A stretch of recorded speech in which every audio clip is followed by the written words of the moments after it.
Hello बच्चों, कैसे हो तुम लोग? क्या हाल चाल? A very good morning to all of you. Before starting anything, I just want to introduce myself once again. That my name is, as you already know, Dilip Singh. And basically तुम लोग को मैं पढ़ाऊंगा आज thermodynamics. क्या? Thermodynamics. Thermodynamics. Thermodynamics. Thermo मतलब thermal. Thermal मतलब heat.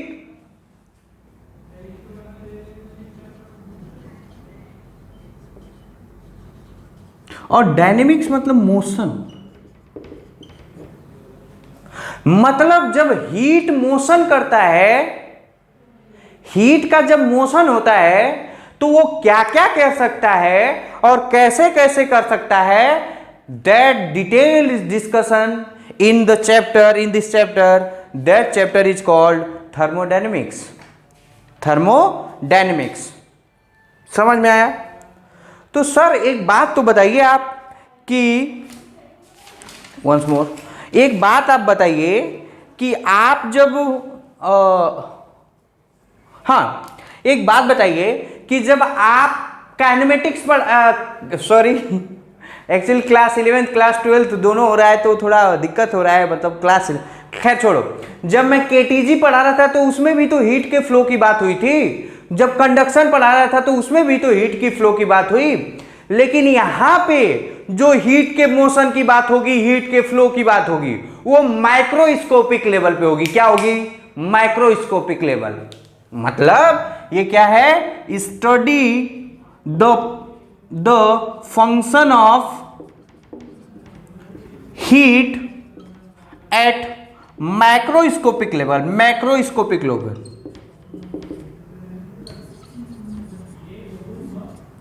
Micro मतलब बड़े स्तर पे. ध्यान दो, जो केटीजी पढ़े, कैलोरीमेट्री पढ़े, हीट ट्रांसफर पढ़े, उसमें उसके माइक्रो स्टडी होती थी. मतलब उसके मॉलिक्यूल का काइनेटिक एनर्जी बढ़ेगा. मॉलिक्यूल की बात होती थी रे बाबू, मॉलिक्यूल की बात होती थी. यहां पे हम लोग हीट का फंक्शन बड़े लेवल पे सोचेंगे. बड़े लेवल इन द सेंस कि हीट कौन सा काम कर सकता है, या हीट बड़े लेवल पे क्या कर सकता है. आगे चल के हम लोग देखेंगे भी इसका यूज. और ये जो क्राइटेरिया हुआ, ये जो कंसेप्ट हुआ, वो डेवलप हुआ 19th सेंचुरी में, जब हीट इंजन का इन्वेंशन हुआ ना. ये आइडिया ये कब डेवलप हुआ?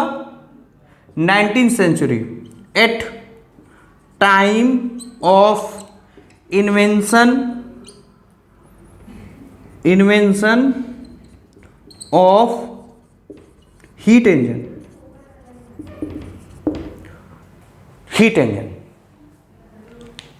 ठीक है. ये हीट इंजन की जब बात हो रही थी तब थर्मोडायनेमिक का बेसिकली ज्यादातर डेवलपमेंट हुआ, लॉ बने और बहुत सारी चीजें बनी. ये अच्छा, फिर जो थर्मोडायनेमिक्स है वो क्या करता है कि हीट एनर्जी का बाकी अदर फॉर्म के एनर्जी में कैसे रिलेशन है, that is discussed mainly in this chapter. मतलब if anybody asks that what is thermodynamic, then it is the branch of physics in which we mainly discuss that how the heat is related in the another form of energy. write down लिखो thermodynamic क्या होता है, definition का लिखो. it is the branch of physics in which we study about the relation between heat energy and other form of energy. heat energy with लिख लो, and को काट दो, with other form of energy. Other form of energy का मतलब heat energy से internal energy क्या होता, थोड़ा आज और डिटेल में डिस्कशन करेंगे. फिर वर्क डन होता है तो वर्क डन में भी एनर्जी लगता है, तो वो कैसे होता है, उससे रिलेटेड हम लोग लॉ पढ़ेंगे, चीजें पढ़ेंगे, कैसे कैसे करना है, ये सब सारी बात को समझेंगे। Got my point? अच्छा, थर्मोडायनेमिक की स्टडी करते समय कुछ बेसिक से जो टर्म है उसको हम लोग डिस्कस कर लेते हैं, ताकि मैं बोलूं तो आपको समझ में आए कि सर किसकी बात कर रहे हैं। तो पहला नोट में और मोस्ट इंपॉर्टेंट है थर्मोडायनेमिक्स एजम्पशन। थर्मोडायनेमिक में यह एज्यूम किया जाता है कि while study of characteristics of any gas, कि हीट एनर्जी देंगे तो वो गैस क्या करेगा, नहीं करेगा, कैसे करेगा, उसमें हम लोग ये बात मान के चलते हैं, जस्ट सी दैट, जैसे PV इक्वल टू nRT। अगर जो मैं इससे पूछूं कि इसमें कितने वेरिएबल हैं, तो बच्चों को पता नहीं क्यों डाउट रहता है, मैं नहीं जानता, मैं केटीजी के भी चैप्टर में पढ़ाया था, इसमें 4 वेरिएबल है। कितने? 4। Pressure, volume, number of moles and temperature, R is gas constant. तो इसमें हम लोग थर्मोडायनेमिक्स के चैप्टर में इसको क्या कर देंगे? कांस्टेंट कर देंगे। क्या कर देंगे? कांस्टेंट। लिखो, in study of thermodynamics we assume that number of moles of gas, bracket में लिख लो, hence mass does not change during the whole process, during the thermodynamic process, during the thermodynamic process.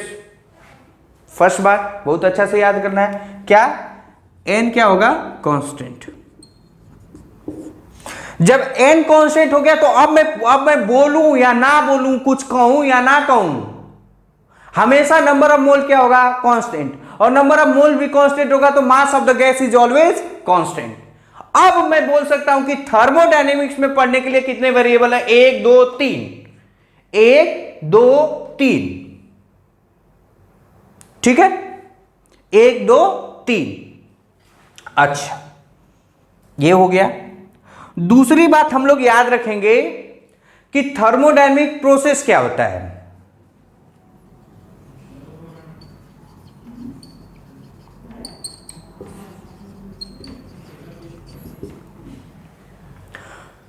Any process, anyhow, if we are able to change all these variables, pressure, volume and temperature, anyhow, then that process is called thermodynamic process. Write down. If anyhow मतलब लिखो method, if anyhow bracket में लिख लो method, we are able to change the pressure, volume and temperature of the gas, pressure, volume and temperature of the gas, then that method is called thermodynamic process. That method is called thermodynamic process. That method is called thermodynamic process. और उसी के नीचे note में लिख लेना। और अभी हम लोग देखेंगे there is infinite thermodynamic process is possible. There is infinite thermodynamic process is possible. लिख लीजिए आप। जो ये छोटी छोटी बात है ना, यही बात आगे चल के बहुत बड़ी बात होगी, और यही सब चीजें छोटी छोटी नहीं आएंगी तो आपको नहीं आएगा। एक, अच्छा, मतलब प्रेशर, वॉल्यूम और टेम्परेचर को चेंज करने के लिए अनगिनत तरीका है, इनफाइनाइट प्रोसेस है। कितना? इनफाइनाइट प्रोसेस है। लेकिन उसमें मेनली हम लोग 3-4 टाइप के प्रोसेस को पढ़ेंगे, जैसा कि आप केमिस्ट्री में भी पढ़ेंगे, तो आप वो पढ़ेंगे, वो देखेंगे, हम लोग डिटेल में डिस्कशन करेंगे। पहली बात बच्चे पूछते हैं कि सर केमिस्ट्री के थर्मोडायनेमिक्स में और फिजिक्स के थर्मोडायनेमिक्स में अंतर है क्या? यदि अंतर नहीं है तो दोनों एक ही है क्या? तो बच्चे एक बात बताऊं, जब एक देखो जैसे एक कॉइन है ना, कॉइन सिक्का, तो उसमें हेड होगा और एक टेल होगा। क्या होगा? हेड होगा और टेल होगा। अब इसको पढ़ने के दो तरीके, आप हो सकता है कि हेड के बारे में पूरा डिस्कशन करें, टेल के बारे में ना करें, और कभी ऐसा होगा कि टेल के बारे में स्टडी करेंगे, डिस्कशन करेंगे, हेड के बारे में नहीं स्टडी करेंगे। That is the difference between the thermodynamic which is in chemistry and which is in physics. मतलब फिजिक्स में भी हम लोग सब कुछ डील वहीं करेंगे, लेकिन उसको दूसरे तरीके से सोच के, और केमिस्ट्री में भी सब कुछ हम लोग डील करेंगे उसको दूसरे तरीके से। मतलब उसमें अगर जो टेल पढ़ते हैं तो इसमें हेड पढ़ेंगे। एक बात समझ में आया? लेकिन पढ़ेंगे किसके बारे में? सिक्के के बारे में। पढ़ेंगे किसके बारे में? एक सिस्टम के बारे में ही पढ़ेंगे गैस के बारे में ही। लेकिन वहां पढ़ाने का तरीका अलग होगा, वहां देखने का नजरिया अलग होगा, और यहां चीजों को देखने का नजरिया अलग होगा।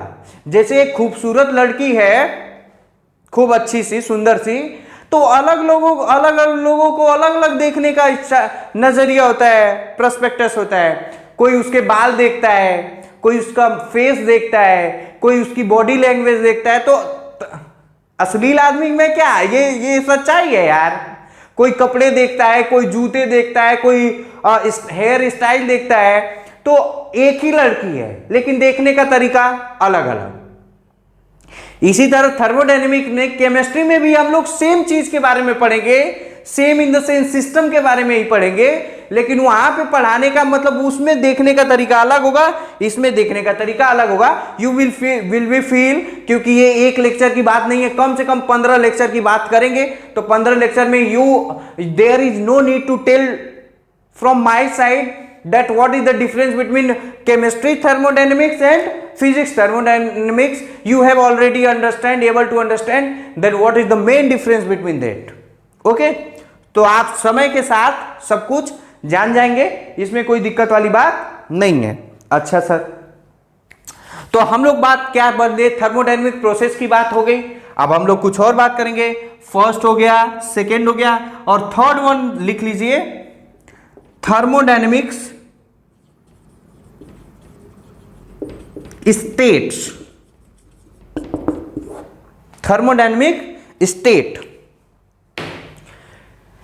स्टेट का मतलब होता है, यहां मैं बहुत अच्छे से बता दूं, स्टेट का मतलब सॉलिड लिक्विड गैस नहीं होता है। यहां not means solid liquid gas, ऐसा कुछ नहीं।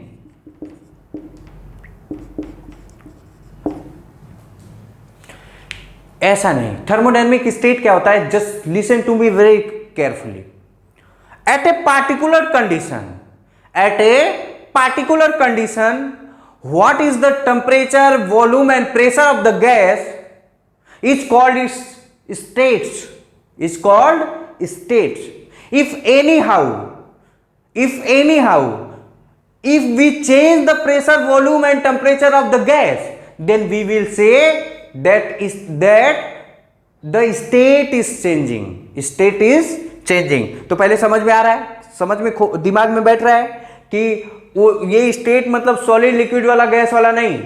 एक पर्टिकुलर सिचुएशन कंडीशन पे किसी गैस का प्रेशर, वॉल्यूम और टेम्परेचर क्या है, वही उसका स्टेट है। और कुछ काम करके, कुछ टेक्निक यूज करके, कुछ तरीका करके उसके प्रेशर, वॉल्यूम, टेम्परेचर को चेंज कर रहे हैं, तो हम लोग उसका थर्मोडायनेमिक स्टेट क्या कर रहे हैं? चेंज कर रहे हैं। तो इसका मतलब थर्मोडायनेमिक प्रोसेस क्या होता है? तो मैं ये भी लिख सकता हूं, thermodynamic process is the method to change the state of the gas. लिख लीजिए, आप लोग लिख लीजिए, thermodynamic process is the method, thermodynamic process is the method to change the states of gas, to change the states of gas. Got my point? अच्छा, thermodynamic state के बारे में लिख लो। At a particular condition, situation, at a particular condition, the pressure, volume and temperature of the gas is called its thermodynamic states, thermodynamic states, thermodynamic states लिख लिए क्या? अच्छा सर, इतना समझ में आया?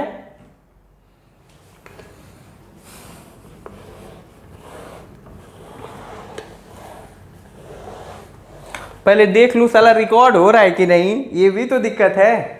हाँ, रिकॉर्ड भी हो रहा है और मेमोरी भी सब कुछ है, सब कुछ फुल है, कोई दिक्कत नहीं है।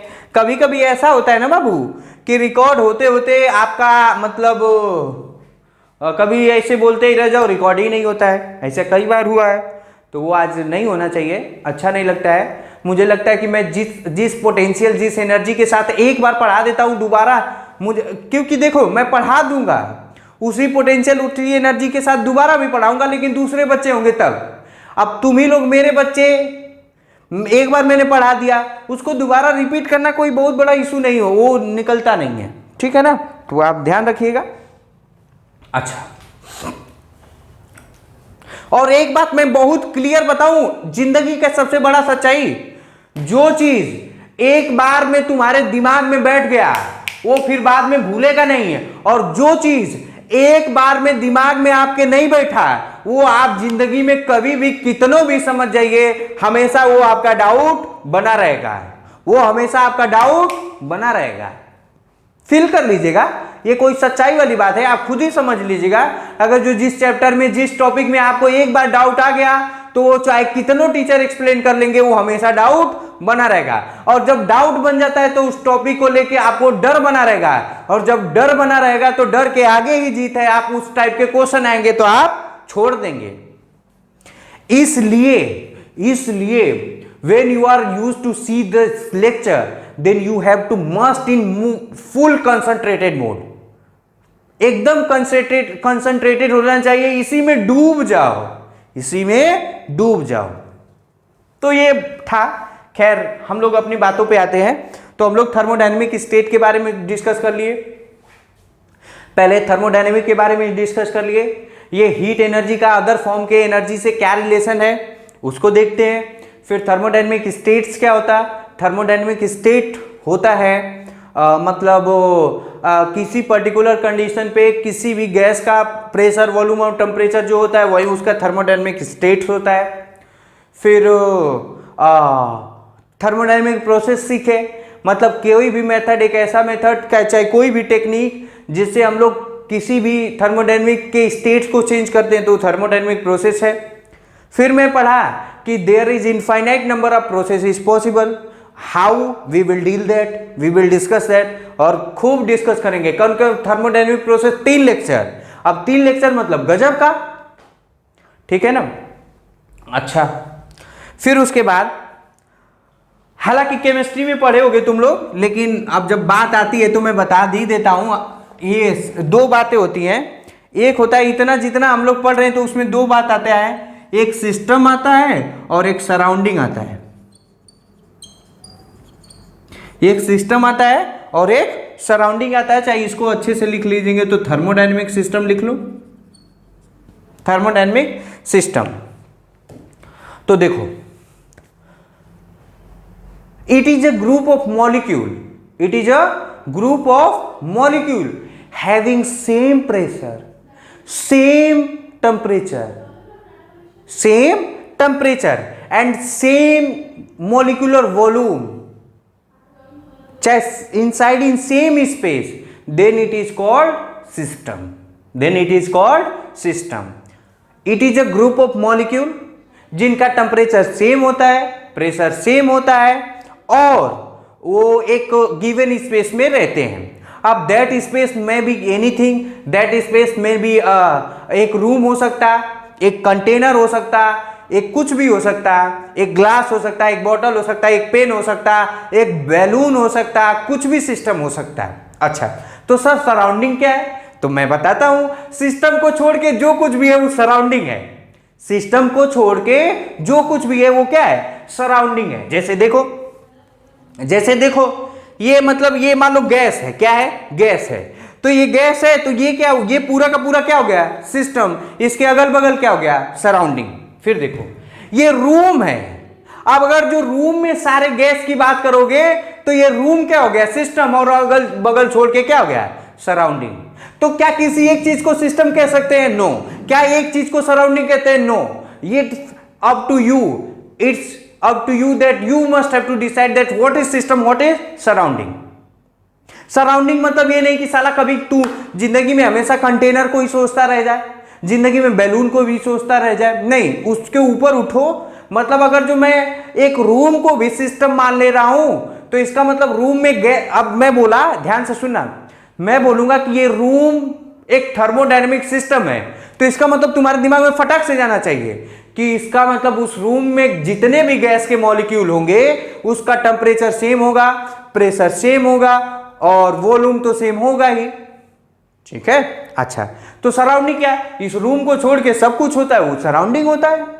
ठीक है, तो ये लिख लो, लिख लो, it is a group of molecule, it is a group of molecule having same temperature and pressure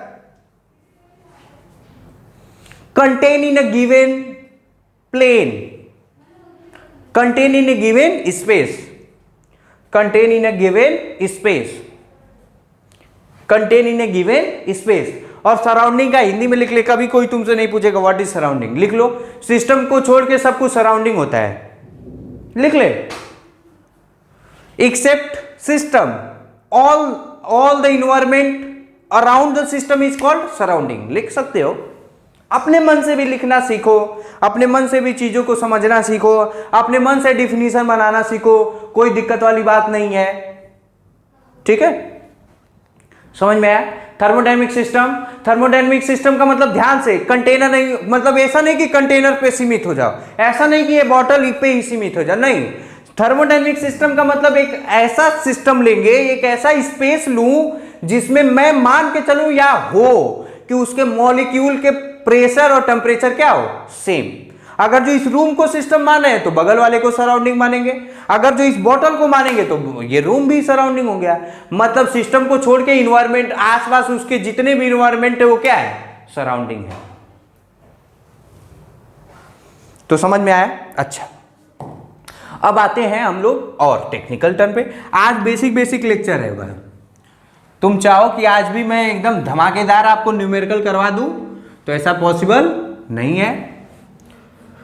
और मैं बहुत अच्छे से बता दूं, अगर ये लेक्चर उन लोगों के लिए नहीं है जिन्होंने केटीजी चैप्टर नहीं पढ़ा है, ये लेक्चर उन लोगों के लिए नहीं है जिन्होंने केटीजी चैप्टर नहीं पढ़ा है। पीछे का मैं नहीं जानता, आपने हीट ट्रांसफर नहीं पढ़ेगा चल जाएगा, कैलोरीमेट्री नहीं पढ़े होंगे चल जाएगा, लेकिन ये लेक्चर उन लोगों के लिए नहीं है भाई साहब जिसमें केटीजी की बात नहीं होती है। यहां बात होगी टेम्परेचर की, जब बात होगी टेम्परेचर की तो बात होगी गैस के मॉलिक्यूल की वेलोसिटी की, बात होगा वर्क डन का, तो इसलिए आपको वो पढ़ना पड़ेगा, वो पढ़ना पड़ेगा। डिग्री ऑफ फ्रीडम क्या होता है, मॉलिक्यूल कितने टाइप के रोटेट कर सकते हैं, मोशन कर सकते हैं, सब आपको आना चाहिए। क्या आप मेरी इस बात से सहमत हैं? तो आप अगर जो ये आपका फर्स्ट लेक्चर है, आप फर्स्ट देख रहे हैं तो प्लीज मत देखिए, बिकॉज दो तरीका है। अगर जो आपको कुछ चीजें मालूम नहीं रहेगा तो आप टीचर को गलत जज कर लेंगे, आपको लगेगा कि इनको समझाने नहीं आता, या अगर जो आप कहीं से सुन लिए होंगे कि दिलीप सर बहुत शानदार पढ़ाते हैं, दिलीप सर जो पढ़ाते हैं वो दिमाग में घुस जाता है, तो आप अपने आप को कमजोर मान लेंगे कि दिलीप सर तो साला अच्छा पढ़ा ही रहे हैं, मुझे नहीं आ रहा है, मैं गधा हूं। लेकिन इसमें दोनों का मिसकंफ्यूजन होगा, आप गधे नहीं हो सकते और मैं हो सकता है कि बहुत शानदार पढ़ा रहा हूंगा। ये आपके माइंड पे डिपेंड करता है। आप पीछे के लेक्चर केटीजी समझेंगे तो ये आपको समझ में आएगा, नहीं तो नहीं। हालांकि मैं 100% कोशिश करूंगा कि आपको समझ में आए। अब वो 1-2% वही है कि आपको बेसिक का कंसेप्ट आना चाहिए। जैसे अगर जो मैं बोलूंगा if I will increase the temperature of the gas then what do you mean, it means indirectly I will just change the kinetic energy of the body, kinetic energy of the body, kinetic energy of the gaseous molecule, and detail discussion already about this we have already done KTG chapter। तो आप समझ के आइएगा, पढ़ के आइएगा, ठीक है। चलिए ठीक है, अभी कुछ हम लोग और बात करते हैं, थर्मल इक्विलिब्रियम।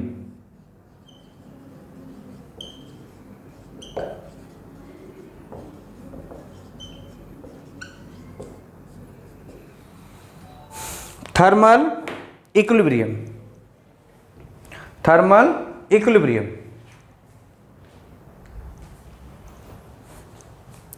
Thermal equilibrium.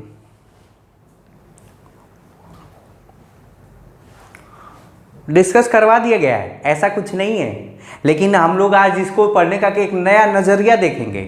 नया नजरिया, अभी तक आप लोग क्या जानते थे थर्मल इक्विलिब्रियम का, कि if the temperature remains constant then it is called thermal equilibrium. लेकिन आज सोचने और तरीका का कुछ और देखेंगे, कुछ और हम बात करेंगे। अब ये दो तरीके से होगा, एक होगा वन सिस्टम और दूसरा होगा टू सिस्टम। जो हम लोग जानते हैं वो ये जानते हैं, ये नहीं जानते। जैसे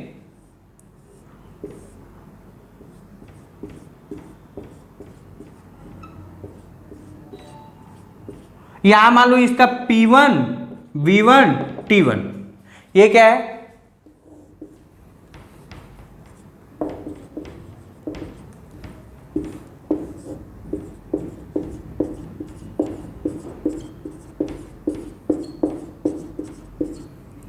P1 V1 T1।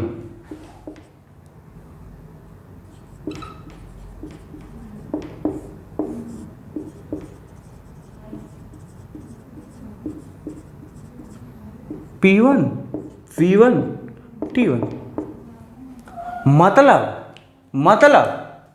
अगर जो एक सिस्टम है, थर्मोडायनेमिक सिस्टम है या एक सिस्टम है, उसका प्रेशर, वॉल्यूम और टेम्परेचर टाइम के साथ चेंज नहीं होता है, तो मैं बोलूंगा that system is called is thermal equilibrium. यहां क्या प्रेशर था? P1 V1 T1। 10 मिनट बाद आके देखा P1 V1 T1, 20 घंटा बाद आके देखा P1 V1 T1। मतलब क्या मतलब टेम्परेचर की बात नहीं हो रही है, ध्यान सुनो, टेम्परेचर की बात नहीं हो रही है। किसकी बात हो रही है? किसकी बात हो रही है? प्रेशर, वॉल्यूम और टेम्परेचर तीनों की बात हो रही है। तो लिख लो, लिख लो,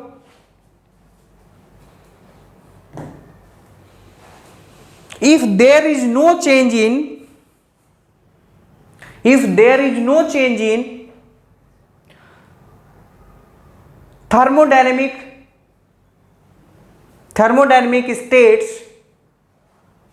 ब्रैकेट में लिख लो P, V and T, over the time, then it is said to be in thermal equilibrium। अच्छा सर एक बात बताइए, आप देख के क्यों लिखवा रहा हूं? बिल्कुल लिखवाना जरूरी है। Why I am just going to tell the reason, because KTG chapter thermodynamics, fluid mechanics, oscillation, अब से जो भी चैप्टर आपको पढ़ाऊंगा ना वो आपके बोर्ड के लिए इंपॉर्टेंट है। बोर्ड इसलिए जो चीजें जो जिस तरीके से लिखवाई जा रही हैं वो आप उसी तरीके से लिखिए, उसी तरीके से। मैं मतलब ये नहीं कह रहा हूं कि आप उसी तरीके से लर्न करिए, लेकिन आपको उसी तरीके से लिखने आएगा तो अच्छा रहेगा। मैं कभी भी कोई चीजों को रटवाने की जरूरत नहीं है, लेकिन अब मान लो कि बोर्ड में आपको लिखने, कोई भी चीजों को लिखने का एक सही तरीका और एक वो चीजें होती हैं, तो वो आपको आना चाहिए। इसलिए मैं बताने को तो बता दूंगा, लेकिन लिखवाऊंगा देख के ही। आप उसमें कुछ भी सोच सकते हैं, मुझे जरा सा भी फर्क नहीं पड़ने वाला। तो थर्मोडायनेमिक, ये एक सिस्टम की बात हो रहा है। If pressure, volume and temperature of any system does not change with the time, then it is called that it is in thermal equilibrium. एक बात। दूसरी बात, दो सिस्टम की बात करता हूं। क्या? दो सिस्टम का।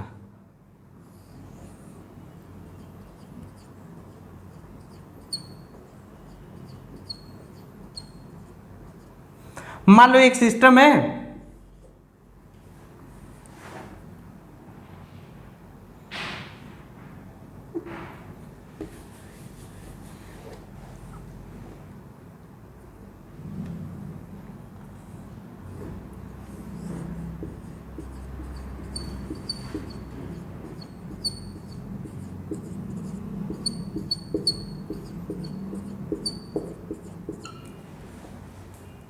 ये P1 V1, ये टू सिस्टम का बना दे रहा है, टू सिस्टम।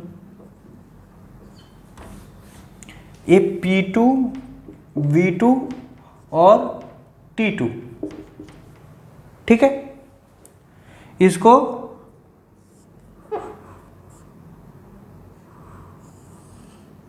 डायाथर्मिक वॉल,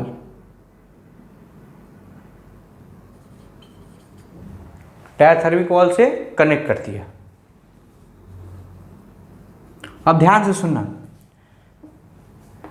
यहां प्रेशर P1 V1 और यहां T हो गया, यहां pressure P2 V2 and T हो गया, सॉरी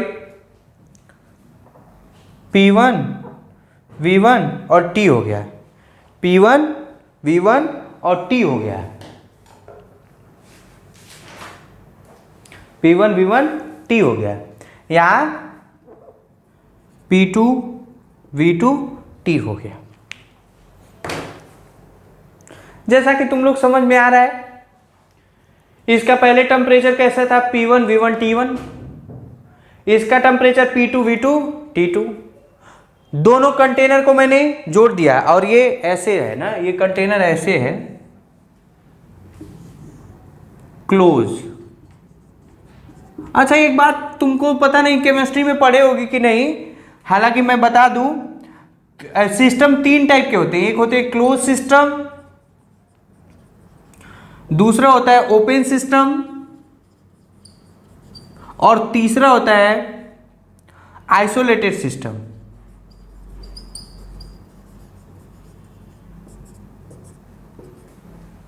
क्लोज सिस्टम, जो क्लोज सिस्टम में होता है उसमें एनर्जी का एक्सचेंज हो सकता है, मास का एक्सचेंज नहीं हो सकता। मतलब सिस्टम और सराउंडिंग के बीच में एनर्जी का एक्सचेंज पॉसिबल है लेकिन मास का पॉसिबल नहीं है। ओपन सिस्टम में मास और एनर्जी दोनों का एक्सचेंज सराउंडिंग के साथ पॉसिबल है, और आइसोलेटेड सिस्टम में मास एनर्जी तीनों मतलब दोनों का एक्सचेंज एकदम पॉसिबल है ही नहीं। मतलब ऐसा किया जाता है कि ना मास एक्सचेंज हो पाए ना तो एनर्जी। लिख ले, अपने मन में लिख लो, आपको जैसे समझ में आ रहा है वो लिख लो।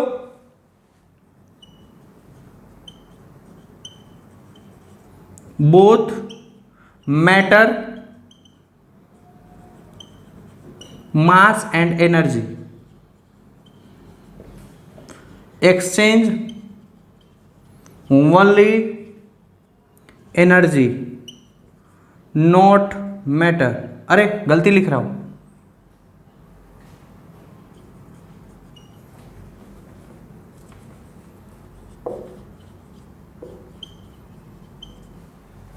और इसमें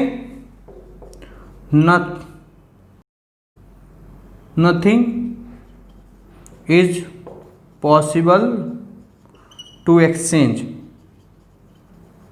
ना, ये क्लोज सिस्टम है ना।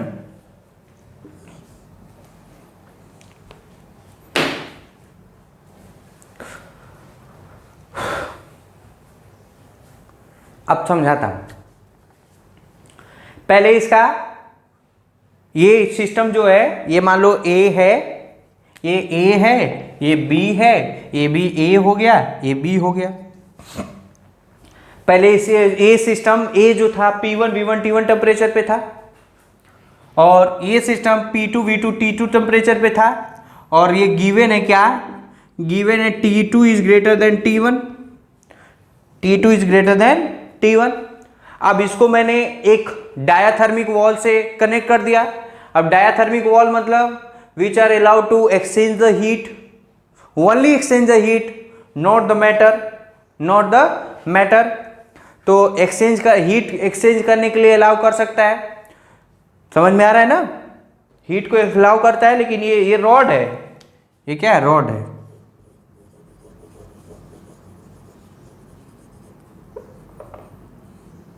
रॉड लिख लो।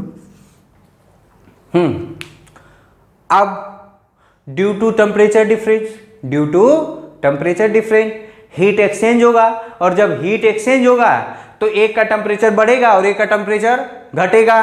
कब तक, कब तक, जब तक दोनों सिस्टम का टेम्परेचर सेम ना हो जाए। और जब दोनों सिस्टम का टेम्परेचर सेम हो जाता है तो उसी को बोलते हैं thermal equilibrium of two system, thermal equilibrium of two system, thermal equilibrium of two system. Got my point? तो अभी तक पीछे हम लोग क्या पढ़ रहे थे? यही थर्मल इक्विलिब्रियम, ये वाला नहीं पढ़ रहे थे। समझे क्या? अच्छा, दूसरी बात मैं ये बता दूं, बहुत अच्छे से बता दूं, in thermal equilibrium of two system pressure and volume of the system में भी change, pressure and volume of the system में भी चेंज। लिखिए, पहले लिखिए, फिर अच्छे से समझ में आएगा। और समझ में तो आ गया होगा, लिखिए आप, लिखिए, when the system is connect with the diathermic walls, bracket में लिख लो, only allow to exchange heat। Diathermic wall की क्या प्रॉपर्टी होती है? only allow to exchange of heat, diathermic wall। then due to their temperature difference, heat flow from high temperature to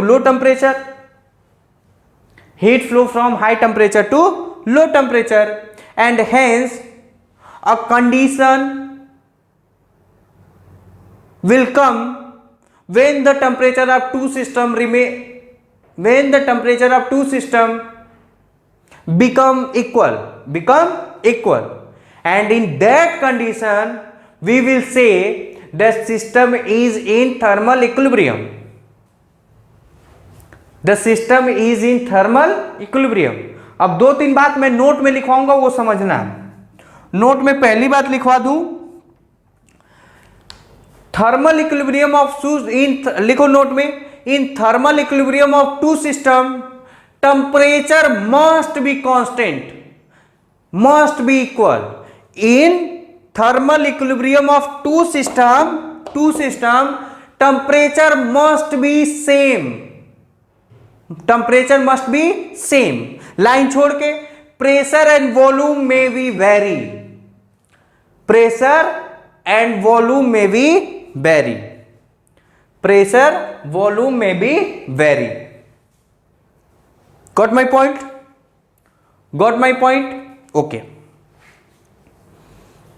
okay. और दूसरा note conclusion में दूसरा क्या लिखो? एक तो ये बात लिख लिए, दूसरा ये लिखो। दूसरा क्या लिखो? ध्यान से सुनना, बहुत अच्छे से ध्यान से सुनना।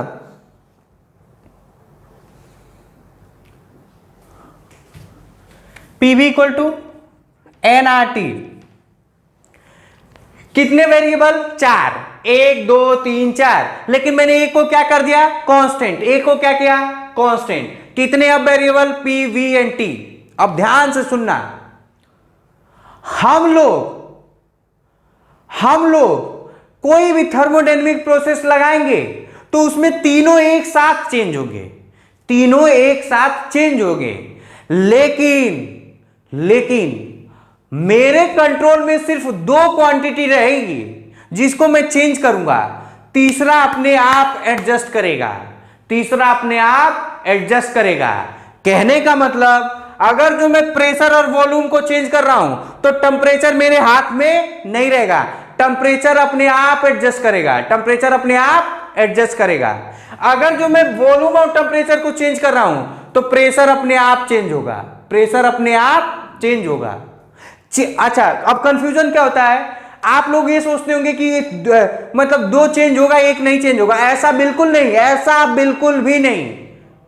तीनों जो होंगे, तीनों कंडीशन, प्रेशर, वॉल्यूम और टेम्परेचर एक साथ चेंज हो सकते हैं, लेकिन उसमें से 2 क्वांटिटी को अपने कंट्रोल में होता है, तीसरा अपने आप एडजस्ट करता है। पहले उसको हिंदी में लिखो, फिर मैं इंग्लिश में लिखवाऊंगा। बहुत इंपॉर्टेंट बात है। कहने का मतलब, अगर जो मैं प्रेशर और वॉल्यूम चेंज किया तो ये टेम्परेचर को कांस्टेंट रख दूंगा तो एक अलग प्रोसेस होगा। अगर जो वॉल्यूम और टेम्परेचर को चेंज किया तो प्रेशर को क्या रखना पड़ेगा? कांस्टेंट, एक अलग प्रोसेस होगा। अगर जो प्रेशर और टेम्परेचर को कांस्टेंट किया और प्रेशर और टेम्परेचर को चेंज किया, वॉल्यूम को कांस्टेंट किया, तो एक प्रोसेस होगा। तो इसलिए बहुत अच्छे से लिखिए। क्या लिखिए? थर्मोडायनेमिक प्रोसेस के हेल्प से हम नहीं, थर्मोडायनेमिक प्रोसेस के हेल्प से pressure, volume and temperature, pressure, volume और टेम्परेचर सिस्टम का एक साथ चेंज होगा। Pressure, volume and temperature system का एक साथ चेंज होगा, लेकिन हमारे कंट्रोल में सिर्फ दो फिजिकल क्वांटिटी रहेगा। तीसरा अपने आप एडजस्ट कर लेगा। अभी फील दिलाता हूं, तीसरा अपने आप एडजस्ट कर लेगा, ठीक है ना। अब सुनो, तीसरा अपने आप एडजस्ट कर लेगा, ठीक है। तीसरा अपने आप एडजस्ट कर लेगा। लिखो इंग्लिश में लिख लो। क्या? In any process, all three thermodynamics parameter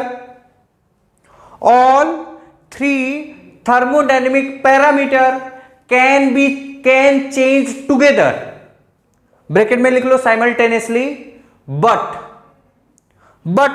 we can only change